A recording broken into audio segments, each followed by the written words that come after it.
Hi student, hello बच्चों। एक बार फिर से केमिस्ट्री क्लासेस में आपका स्वागत है। मैं डॉक्टर जगदीश चंद्रा फिर से आपके लिए एक नया वीडियो लेके प्रस्तुत हूँ। आशा करता हूँ कि पुरानी सारे वीडियो आपने मेरे बड़े ध्यान से देख लिए होंगे और समझ लिए होंगे और उसके नोट्स तैयार कर लिए होंगे।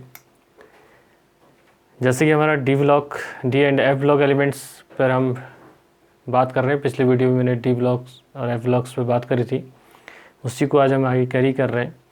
और आज जो मैं इसमें आपके लिए लाया हूँ जो बोर्ड से रिलेटेड महत्वपूर्ण प्रश्न हैं, उन प्रश्नों की फॉर्म में इस चैप्टर को मैं कंप्लीट करना चाह रहा हूँ, जो रिमेनिंग लेफ्ट बचा है, और इन क्वेश्चनों को समझाने की कोशिश करूँगा। तो आप कॉपी पेन लेके साथ में तैयार रहें क्वेश्चन को करने के लिए, और आप भी कोशिश करें कि क्वेश्चन का आंसर हम खुद ही दे सकें। तो जैसे पहला प्रश्न पर हम जाते हैं, डी एंड एफ समूह के कुछ महत्वपूर्ण प्रश्न जो बोर्ड के लिए बहुत महत्वपूर्ण हैं, बहुत इंपॉर्टेंट हैं, तो इस पर आपको ध्यान रखना है। यहाँ पे आप देखिए, पहला प्रश्न आता है, निम्नलिखित आयनों के इलेक्ट्रॉनिक विन्यास दीजिए। तो इलेक्ट्रॉनिक विन्यास से रिलेटेड एक क्वेश्चन बहुत कॉमन नहीं आता है, आता ही आता है 2 मार्क्स में। तो जैसे इसमें है नंबर 1, क्रोमियम 3 पॉजिटिव आयनों का इलेक्ट्रॉनिक विन्यास देना है। Copper 1 positive, cobalt 2 positive, manganese 2 positive, cerium 4 positive, thorium 4 positive. तो यहाँ पे हम देख रहे हैं, अगर इसका आंसर हमें करना है तो किस तरीके से करना है। जैसे क्रोमियम का जो इलेक्ट्रॉनिक विन्यास होता है, यहाँ पर मैं समझाने की कोशिश कर रहा हूँ। क्रोमियम का जो सिंपल जो एटम होता है, इसका होता है 24। अगर 3 पॉजिटिव चार्ज है, इसका मतलब हो गया लूजिंग 3 इलेक्ट्रॉन। अगर 3 इलेक्ट्रॉन, अगर ये आयन में है 3 पॉजिटिव, मीन्स इसने 3 इलेक्ट्रॉन लूज कर दिया, तो इसके पास कितने इलेक्ट्रॉन बचे? 21। तो 21 का कॉन्फ़िगरेशन हमें यहाँ पे दिखाना है। तो आर्गन मैंने सब लिख दिया, ऑर्गन, जिनन, आर्गन, तो जिस पे ये नोबल गैसेस कॉन्फ़िगरेशन है। तो आर्गन का मतलब ये सीधे सीधे 18, तो यहाँ पे काउंट हो गए इसके। अब 18 के बाद रिमेन लेफ्ट क्या बचता है? 3D। अब किस में इलेक्ट्रॉन जाएगा? 3D और 4s। तो यहाँ पर हम देखते हैं 3D में कितने होंगे? 18, 3, 21। तो यहाँ पे 3 होंगे और यहाँ पे क्या आ जाएगा? इसमें 0। तो सीधे सिंपल शॉर्ट तरीके से हम इलेक्ट्रॉन विन्यास का दे सकते हैं। अगर चाहें तो आप इसको लॉन्ग फॉर्म में भी आप इसका इलेक्ट्रॉन विन्यास दे सकते हैं। वैसे कॉपर 1 पॉजिटिव आयन का है, तो कॉपर का हमें पता है, कॉपर का इलेक्ट्रॉन विन्यास होता है, प्रमाण क्रमांक होता है 29, और 1 इलेक्ट्रॉन लूज करने के बाद CO2 पॉजिटिव आयन का क्या हो जाएगा? 28। तो 29 का होता है 3D10, 4s2, sorry 3D10, 4s2, 4s1, 3D10। तो यहाँ पे हम देखेंगे, तो अब यहाँ पे केवल 1 पॉजिटिव है, तो यहाँ पे 3D10 सीधे सीधे हो जाएगा 3D10, 4s0। s में 1 इलेक्ट्रॉन इसका होता है, वो 0 हो जाएगा, क्योंकि 1 इलेक्ट्रॉन लूज कर दिया है 28। तो यहाँ पर 18, 10, 28। तो ये भी हमको ध्यान में रखते चलना है। यहाँ पे कोबाल्ट 2 पॉजिटिव है, तो कोबाल्ट का प्रमाण क्रमांक हमें पता होना चाहिए 27। 2 इलेक्ट्रॉन लूज करता है, तो रिमेन लेफ्ट क्या बचेंगे आपके 2 पॉजिटिव आयन के लिए? ये बचेंगे 25। तो 25 के लिए 18 ये है। अब यहाँ पर हम देखते हैं 3D, 4s0। तो D में कितने होंगे? 18 आर्गन के हो गए। इसमें कितने होंगे? आप आइडिया खुद लगा लीजिए। कोबाल्ट में 25 बचे, तो 3D7 यहाँ पर हो जाएगा। कितने होंगे? 18, 7, 25। तो यहाँ पे सीरियम के हम देख रहे हैं, जो C है, इसका जो इलेक्ट्रॉनिक वो है, सॉरी 58। सीरियम का जो प्रमाण क्रमांक कितना है? 58। सीरियम का प्रमाण क्रमांक कितना होता है? 58। तो 4 इलेक्ट्रॉन निकालने के बाद कितने? 54 इसका बच जाता है। तो हम कह लें इसका जो D होगा वो भी क्या हो जाएगा आपका? 0। जो इसका ND होगा वो भी 0 होगा, NS होगा वो भी क्या होगा? 0 होगा। वो सब क्या होंगे? इसके 0 हो जाएंगे।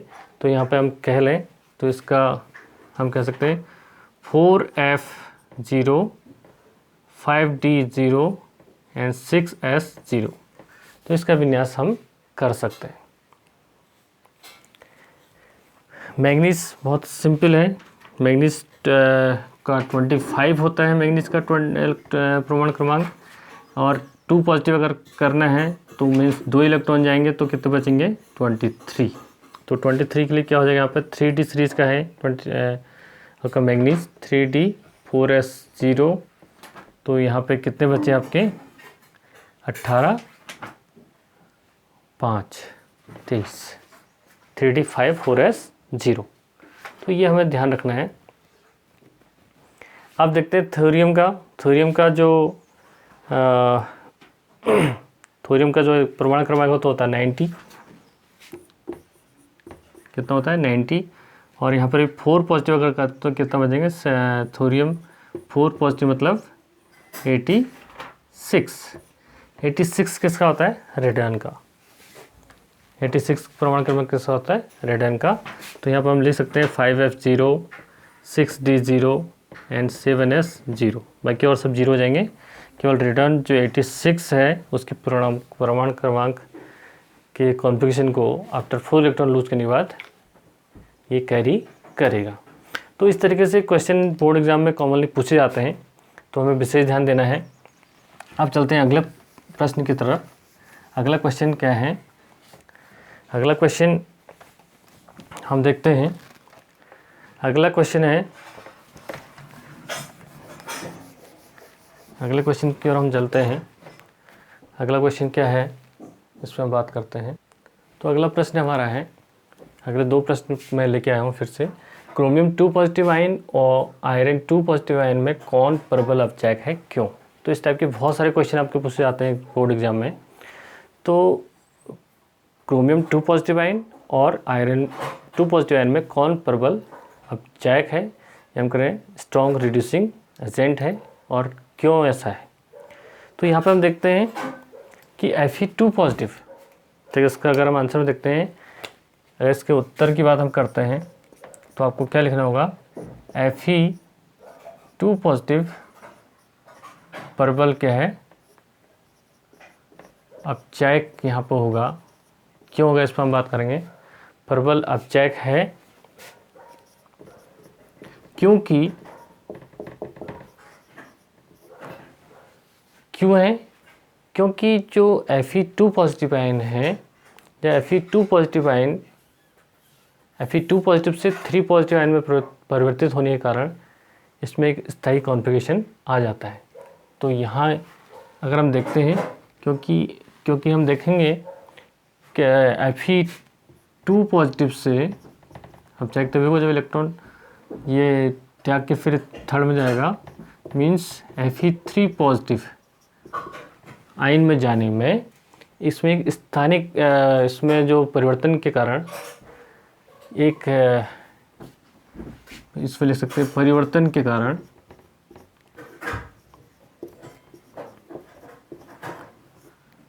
एक स्थायी विन्यास हम कहेंगे के कारण जो है हम यहाँ पे लिख सकते हैं D5 स्थायी विन्यास। ये क्या कर लेता है अचीव कर लेता है, क्या कर लेता है अचीव कर लेता है, स्थायी विन्यास प्राप्त कर लेता है।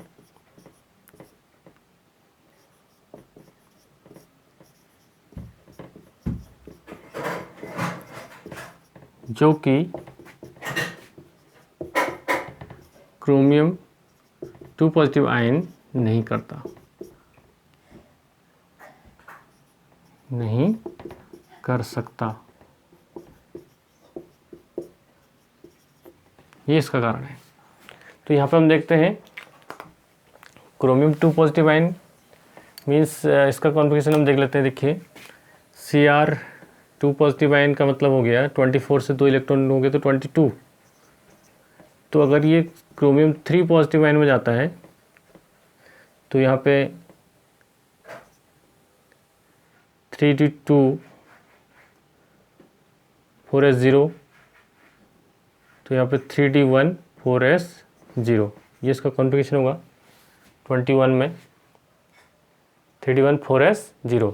जबकि हम आयरन में देखते हैं, आयरन में क्या होगा 2 पॉजिटिव से 3D जाने में न 3 पॉजिटिव जाने में फेरस से फेरिक में जाने में यहाँ पे 3d6 4s0 और यहाँ पे क्या हो जाएगा 3d5 अब हो जाएगा स्टेबल कॉन्फ़िगरेशन 3d5 4s0। तो यहाँ पे हम देख रहे हैं इस कंडीशन को देखिए, तो यहाँ पे जो इसको ऐसे आप दिखा भी सकते हैं एग्ज़ाम में भी अगर आता है, तो यहाँ पे हम पा रहे हैं कि जब Fe2 पॉजिटिव 3 पॉजिटिव आयन में जाता है, इसकी नेक्स्ट उसमें जाता है, तो 3D जो कॉन्फ़िगरेशन होता है उसमें एक स्थानीय विन्यास उत्पन्न हो जाता है, जबकि क्रोमियम में ऐसा नहीं कर होता, क्रोमियम में 3D1 रहता है, तो इसका विन्यास अस्थायी रहता है। तो इसमें स्टेबिलिटी फैक्टर आ गया, जिसके कारण ये Fe जो है प्रबल अपचायक है। अब देखिए अगला क्वेश्चन, इसमें कोई डाउट नहीं होना चाहिए। अब अगला क्वेश्चन है, स्पष्ट कीजिए कि कॉपर आयन जलीय विलयन में स्थायी नहीं है। तो जलीय विलयन में जलीय विलयन में कॉपर आयन क्या होता है, असमानुपातन करके अगर इसका हम देखते हैं तो कॉपर आयन 2 पॉजिटिव आयन में बदल जाता है। तो इसका मतलब ये क्या है, स्थायी नहीं है। तो इसका आंसर भी हम इस तरीके से लिखेंगे, जलीय विलयन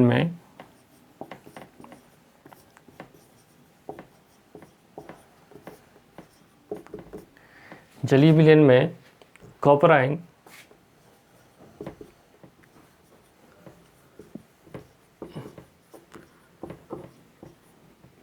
असमानुपातन से इसका हम करके किस में बदल जाता है,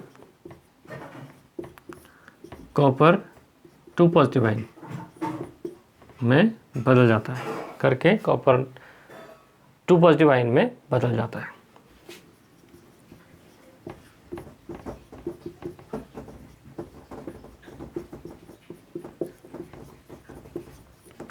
बदल जाता है, इसलिए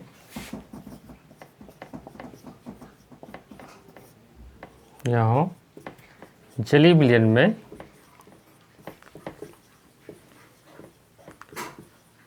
स्थायी नहीं है। जलीय विलयन में क्या है, स्थायी नहीं है, ये इसका मेन कारण है। तो ये 2 क्वेश्चन मैंने यहाँ पे आपको बताए। अब चलते हैं नेक्स्ट क्वेश्चन की तरफ। अगला क्वेश्चन हमारा है, फिर देखिए अगले 2 क्वेश्चन फिर हैं हमारे पास। क्वेश्चन नंबर 4 पर अगर हम आते हैं तो कॉपर 2 पॉजिटिव आयन अपचायक है, जबकि Mn3 पॉजिटिव आयन, यहाँ पर हम लिख सकते हैं Mn3 पॉजिटिव आयन अक्सीकारक है, जबकि दोनों का D4 विन्यास है। अगर हम यहाँ पर देखें तो इसको अगर हम हल करें तो पहले हम इसको देख लें, Cu का जो परमाणु क्रमांक होता है 29 होता है, और जो मैंगनीज का परमाणु क्रमांक होता है 25। अगर यहाँ पे हम बात करें कॉपर 2 पॉजिटिव आयन की, तो कितना हो जाएगा, 29 से 2 हम करते हैं 27 ये रह जाएगा, और यहाँ से 3 कम करते हैं Mn3 पॉजिटिव, तो यहाँ पे क्या हो जाएगा, 3 कम करने पर 25 में से 3 कम करते तो कितना बचा, 22। और उस केस में अगर हम कॉन्फ़िगरेशन देखें, इस केस में तो 3d10 4s1 इसका था, और इस केस में इसका था 3d5 4s2 इस कंडीशन में। तो यहाँ से देखिए 2 इलेक्ट्रॉन निकाल के क्या बन जाता है, ये हो जाता है, इसका कॉन्फ़िगरेशन हो जाएगा, अगर 2 इलेक्ट्रॉन निकालते हैं तो 3d9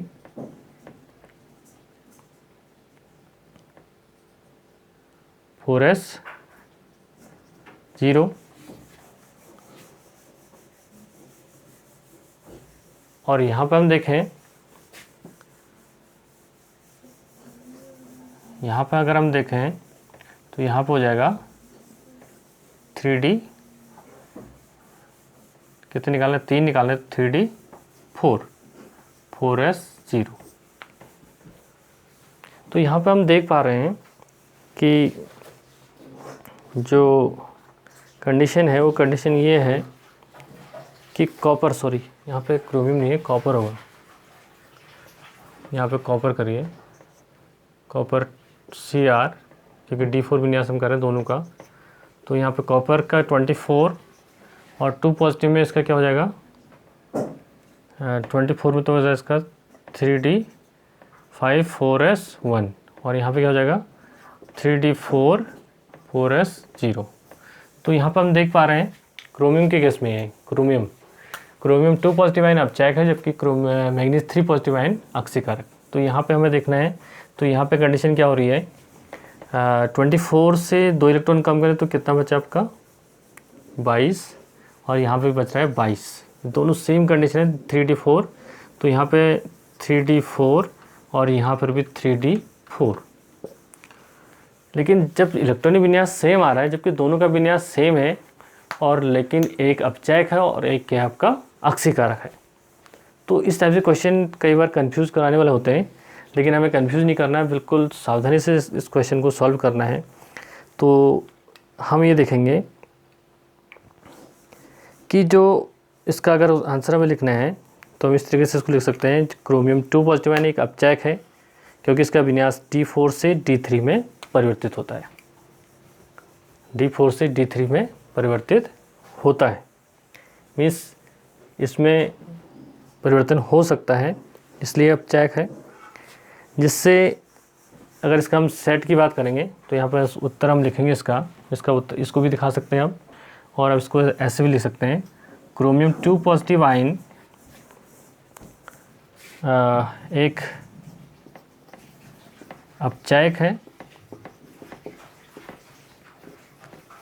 है क्योंकि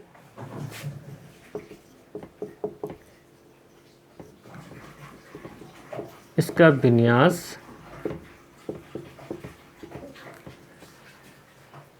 D4 से 3D4 से 3D3 में परिवर्तित होता है,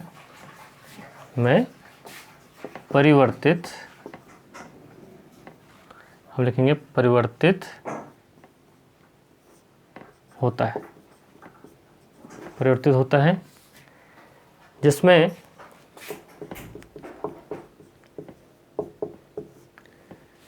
थ्री में परिवर्तित होता है, जिसमें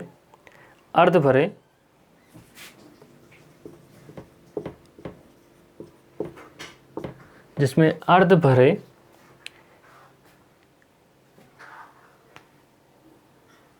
T2G स्तर होता है, अर्ध भरे T2G स्तर होता है। तो इसमें बिल्कुल कंफ्यूज नहीं करना है, जो D ऑर्बिटल की स्प्लिटिंग होती है, यहाँ पर हम देखें, थोड़ा मैं इसको भी समझा दूँ आपको। ये होता है जो D कक्ष होते हैं, D के 5 ऑर्बिटल, ये 3D4 जो हम यहाँ पे कह रहे हैं, इसमें स्प्लिटिंग होती है। तो T2G सेट में ये 3 हो गए आपके, और ये 2 सेट EG सेट, ये होता है आपका EG सेट, ये होता है आपका T2G सेट। तो इसमें जब ये ब्रेक होता है करके T2G में कितने इलेक्ट्रॉन बचते हैं 1 2 3 अर्ध भरे T2G सेट में जो है। और दूसरी ओर अगर हम बात करें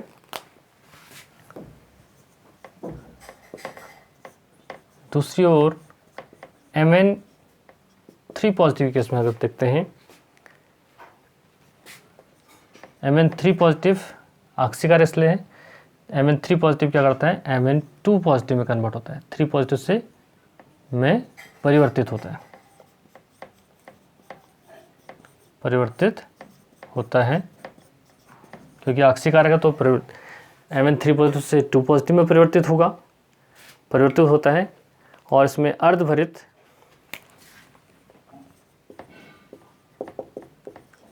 अर्धभरित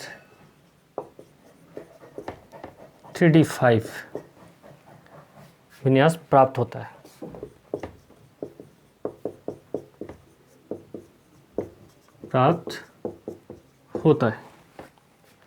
जो इसके स्थायी विन्यास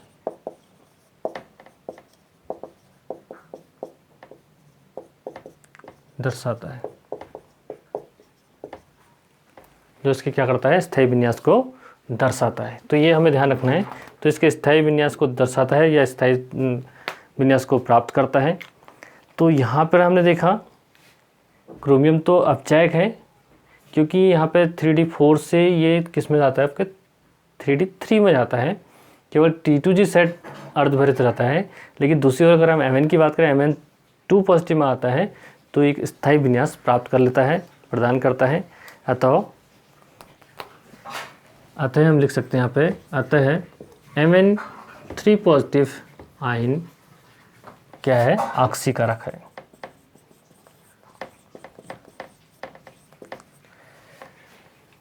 तो यहाँ पे हमने क्लियर कर लिया दोनों में, ये एक इलेक्ट्रॉन त्याग करके अर्धभरित मीन्स हाफ फील्ड स्टेबिलिटी प्राप्त करता है। T2G में 3 इलेक्ट्रॉन आते हैं, और ये इलेक्ट्रॉन ग्रहण करके हाफ फील्ड स्टेबिलिटी मीन्स अर्धभरित 3d5 इलेक्ट्रॉन प्राप्त करता है।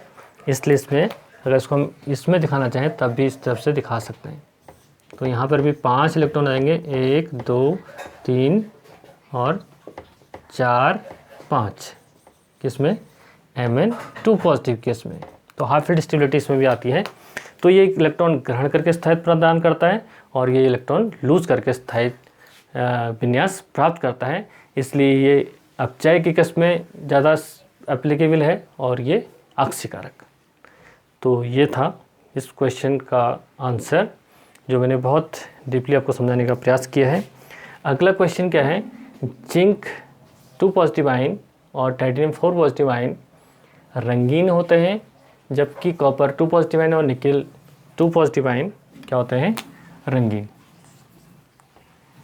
तो इसका आंसर बहुत सिंपल है, और इस टाइप से क्वेश्चन आपके बहुत आते भी हैं। रंगहीन का होना का मतलब सारे युग्मित इलेक्ट्रॉनों का होना। तो जिसमें सारे युग्मित इलेक्ट्रॉन होते हैं वो क्या होते हैं, आपके रंगीन होते हैं। तो जिंक और टाइटेनियम आयन की अगर हम बाह्यतम विन्यास की बात करें, तो यहाँ पे देखिए, जिंक 2 पॉजिटिव आयन और टाइटेनियम 4 पॉजिटिव आयन का बाह्यतम विन्यास क्या होगा, इसमें होता है, जिंक में होता है, अगर देखें जिंक होता है 30 means 3d10 4s2। 2 electron lose करने के बाद भी इसमें क्या बचेगा, अगर हम जिंक आयन की बात करते तो बचेगा आपका 3d10 4s0 मीन्स सारे युग्मित इलेक्ट्रॉन हैं। और वैसे ही टाइटेनियम की बात हम करेंगे, टाइटेनियम होता है आपका 22। तो 4 इलेक्ट्रॉन की बात अगर टाइटेनियम के जगह 22 की बात हम करते हैं, तो 3d2 4s2 इसका कॉन्फ़िगरेशन होता है। और अगर इसकी आयन की बात करें 4 पॉजिटिव आयन, तो हो जाएगा 3d0 4s0। तो 2 कंडीशन हमारी हमको पता होनी चाहिए। यदि बाह्यतम कोश में इलेक्ट्रॉन, यदि कोश में बाह्यतम कोश में इलेक्ट्रॉन सारे युग्मित होते हैं या शून्य होते हैं,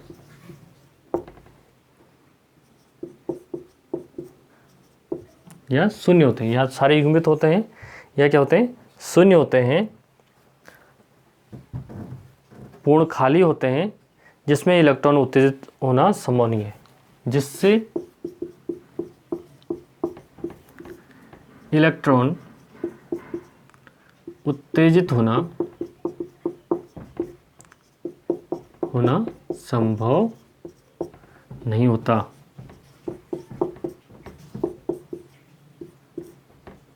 वे रंगहीन होते हैं, जबकि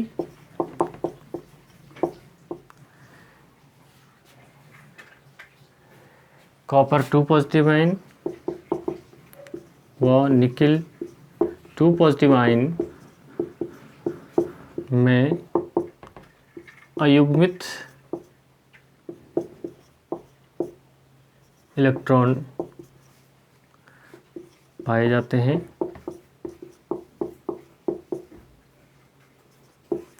जो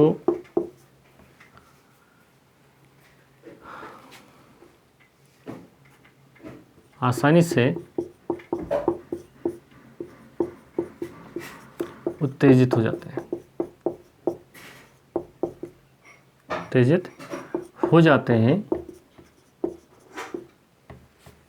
आसानी से क्या होते हैं, उत्तेजित हो जाते हैं। और या तो इस टाइप उत्तेजित हो जाते हैं, इसलिए क्या देते हैं, अथवा ये रंगीन होते हैं। क्योंकि मैंने कई बार बताया है, किसी भी यौगिक में अगर अगमित इलेक्ट्रॉन होगा तो उसको एनर्जी से वो क्या हो जाते हैं, एक्साइटेड स्टेट में जंप कर जाते हैं, और जिस फ्रीक्वेंसी की रेंज वो एब्जॉर्व करते हैं उसके विजिबल रीजन में जो कलर की रेंज को एब्जॉर्व करते हैं उसके अपोजिट कलर को शो करते हैं। तो अगमित इलेक्ट्रॉन होना मतलब डेफिनेट वो क्या होते हैं, रंगीन होते हैं। तो ये क्वेश्चन बहुत कॉमनली आता है, तो इसको इस तरीके से हम कर सकते हैं, इस क्वेश्चन को इस तरीके से कर सकते हैं। तो चलते हैं अगले क्वेश्चन की तरफ। अगला क्वेश्चन बहुत महत्वपूर्ण है, जो एग्ज़ाम में कॉमनली पूछा जाता है। लैंथेनाइट संकुचन क्या है, इसके परिणाम क्या है। तो ये बहुत महत्वपूर्ण है, कई बार इस पर क्वेश्चन भी आता है कि तो उसमें हम सीधे लिख सकते हैं जिरकोनियम ZR और हैफनियम HF का जो परमाणु त्रिज्या है लगभग समान होती है, जबकि ये वर्ग में ऊपर से नीचे जाने को आपको मिलते हैं जिरकोनियम और हैफनियम। तो लेकिन फिर भी इनका जिरकोनियम ऊपर है, हैफनियम नीचे, लेकिन फिर भी इनके परमाणु जो त्रिज्या है वो समान होती है। क्यों होती है, वो भी लैंथेनाइट संकुचन के कारण। अगर हम लिख दें इसमें लैंथेनाइट संकुचन के कारण इनकी जो आयनिक रेडिया है या परमाणुक रेडियस है वो समान होता है। तो आपका आंसर क्या होगा, सही होगा। तो लैंथेनाइट श्रेणी में तत्वों के आयनिक एवं परमाणुक त्रिज्या में बाएं से दाएं चलने पर होने वाली कमी को लैंथेनाइट संकुचन से समझा जा सकता है। तो यहाँ पर हम देखते हैं, ये आपका डी ब्लॉक के तत्व हैं यहाँ पे। तो यहाँ पे देखिए जिरकोनियम हैफनियम, ये दिख रहा है आपको। इनके परमाणु त्रिज्या अगर हम ऐसे जाते हैं या बाएं से दाएं चलते हैं तब भी इनके जो आयनिक रेडिया या परमाणु त्रिज्या में कोई ज़्यादा अंतर नहीं आता है, बहुत बड़ा अंतर नहीं आता है। जो आना चाहिए वो किसकी वजह से होता है, स्क्रीन इफेक्ट की वजह से। कि हमने ये पढ़ा है कि जब ऐसे चलते तो साइज़ क्या होना चाहिए, छोटा होना चाहिए, छोटा होता रहना चाहिए। मीन्स इधर से हम इधर को चलेंगे तो आकार बहुत छोटा होना चाहिए। लेकिन यहाँ पे क्या होता है, 4f इलेक्ट्रॉन, जो 4f इलेक्ट्रॉन है, तो 4f इलेक्ट्रॉन मीन्स की बात हम करते हैं तो 4f में अगर f लोग ने f सब सेल के इलेक्ट्रॉन की बात है, 14 इलेक्ट्रॉन एक साथ आते हैं। तो जब आगे के सारे d तक इलेक्ट्रॉन पूर्ण भरित रहते हैं, जब f में इलेक्ट्रॉन आते हैं तो यहाँ पे एक परिरक्षण प्रभाव उत्पन्न होता है, मीन्स स्क्रीन इफेक्ट। जिससे क्या होता है, जो इलेक्ट्रॉन के बीच में एक छोटा सा रिपल्शन डेवलप हो जाता है, जिससे जो आकार को कम करने के बजाय थोड़ा सा बढ़ाने की कोशिश करता है। तो इस आधार पर हम देखते हैं जब हम बाएं से दाएं चलते हैं तो आकार में कोई ज़्यादा, जिनके रेडियस में कोई ज़्यादा अंतर नहीं आता है। ये संक्रमण तत्व या लैंथेनाइट की विशेष प्रॉपर्टी है। लैंथेनाइट में इलेक्ट्रॉन 4f कोष में भरे जाते हैं। बाएं से दाएं चलने पर जो आकार में कमी करता है, 4f इलेक्ट्रॉन का परिरक्षण प्रभाव डी कक्षों में स्थित इलेक्ट्रॉन की अपेक्षाकृत बहुत ही कम होता है। मीन्स डी कक्षक तो पूर्ण भरित रहते हैं, लेकिन f में इलेक्ट्रॉन कम होंगे तो उसका प्रभाव कम रहता है, किसका, 4f इलेक्ट्रॉन का। और समान वर्ग में द्वितीय तृतीय संक्रमण श्रृंखला के तत्वों में परमाणुक आकार समान होते हैं। इससे भी हम लैंथेनाइट संकुचन को समझ सकते हैं। तो ये बहुत महत्वपूर्ण क्वेश्चन है जो कई बार बोर्ड एग्जाम में आ जाता है। तो अगले कुछ नए महत्वपूर्ण क्वेश्चन के साथ फिर मैं अगले वीडियो जरूर लेके आऊँगा। आज की जो क्वेश्चन है, अगर इसमें कोई डाउट्स आपके पास हो तो मुझे ज़रूर शेयर करेगा। आज के लिए इतना काफ़ी है, थैंक यू। अगर मेरे ये क्वेश्चंस आपको पसंद आए तो लाइक करना, शेयर करना नहीं भूलिएगा। Thank you very much.